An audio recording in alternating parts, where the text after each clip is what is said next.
Thank you, Mr. Chairman. This is 3 months now after the initial hearing, and still we've got most of the questions unanswered in terms of what happened to the $1.2 billion in customer funds. And I think the most pressing public policy left unaddressed in all of this is, of course, the breach in segregated customer funds. And I guess the shocking part is that the rules on this have been around for 75 years. And according to the regulatory community, they're not rules that are difficult to understand. They're not rules that are particularly difficult to enforce.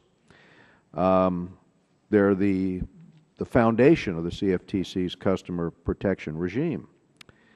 So one question is how did the CFTC fail in its most basic task here? Despite what some have said and might say again today, I'll just give this perspective from the CFTC Commissioner, O'Malley, and he said, the perception that MF Global happened because of a lack of regulation is mistaken.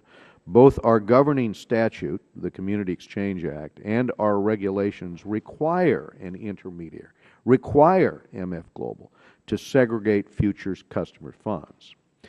There have also been calls for SIPC-like coverage for the futures and swaps markets. Again, I think this would be a mistake.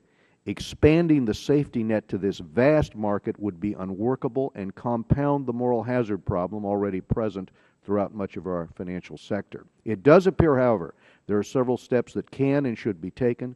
The focus must be on improving market discipline and ensuring the most basic regulatory functions are met by these agencies. And I thank you, Chairman, for holding this hearing.